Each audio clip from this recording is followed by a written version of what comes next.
Welcome to The Explainer. Today, we're cracking open a case file that's nearly 2,000 years old.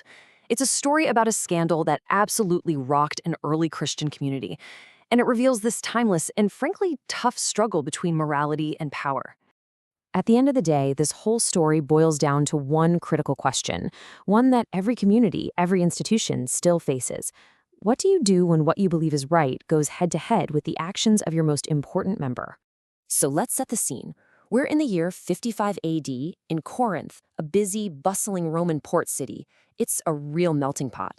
And in the middle of it all is this tiny new Christian community, and they are about to get hit with a major test.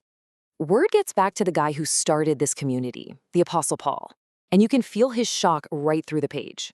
He doesn't just say, "I heard a rumor." He says this is being actually reported, meaning this is public knowledge. It's a full-blown scandal.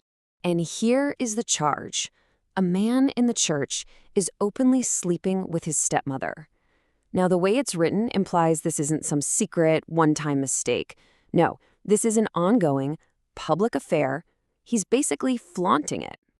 But this is where the story takes a wild turn. Paul's immediate target isn't just the man, it's the whole community's reaction. Instead of being horrified, they were proud. Puffed up is the phrase he uses. They were arrogant about it. The big question is, why? To really get how weird their pride was, we have to look outside the church walls for a minute. What did their non-Christian neighbors, both Jewish and Roman, think about this kind of behavior? Well, from the Jewish perspective, there was zero gray area. The historian Josephus, writing right around the same period, flat out calls it one of the greatest crimes you can imagine. Abominable wickedness. It was a hard line in the sand. Okay, so what about the Romans? You might think their world was a total free-for-all, but not on this. Even the great Roman orator Cicero describes a similar situation with total disgust. He calls it madness over sense, a complete breakdown of decency. So you see the problem, right? This wasn't the church taking some brave new stance against a hostile culture. The culture was on their side. Literally everyone agreed this was wrong, which makes the church's reaction, this proud tolerance, a really deep mystery. And the answer to that mystery, it seems, has less to do with theology and more to do with the hard realities of the Roman Empire, where who you were, your social status, was everything. So, a lot of scholars think the man at the center of all this wasn't just some guy in the pews. He was likely a benefactor. He was the rich patron who probably hosted the church in his big house, who paid the bills, and who used his influence to protect them. In other words, they couldn't afford to lose him. This put them in a terrible bind. On one side, you've got the clear teachings of their new faith. But on the other, you've got this massive cultural pressure to protect the powerful guy who is literally keeping the lights on. What do you choose? And the law wasn't going to help. In Roman society, it was almost impossible for regular people to bring a charge against a powerful person. So maybe their pride wasn't pride at all. Maybe it was a weird way to justify their fear and their inaction. Hey, we're connected to this important guy, all while looking the other way on the moral compromise. So how does Paul react to all this?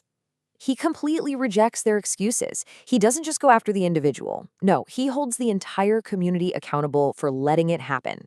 He lays out a formal procedure. This isn't just a quiet suggestion. He's talking about a public gathering, a formal judgment. And the sentence is severe. Hand this man over to Satan. It's basically a formal excommunication. You're out. And he keeps coming back to their attitude. This is the heart of the problem for him. He's like, why weren't you grieving? This should have felt like a death in the family, a funeral. Instead, you were celebrating. But even in Paul's very clear command, there's a little linguistic puzzle that scholars have been wrestling with for centuries, and it shows just how messy this whole power play really was. Okay, get this. The authority for this whole proceeding comes from one key phrase, in the name of the Lord Jesus.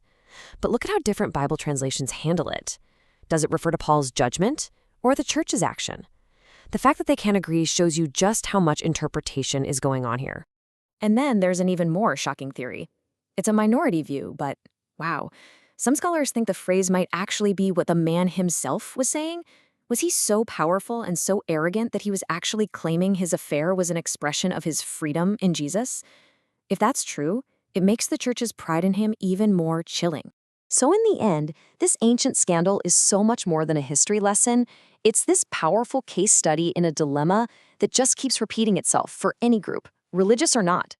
It forces us to ask ourselves the same question they faced, a question that is just as real today as it was in that little house church in Corinth 2,000 years ago.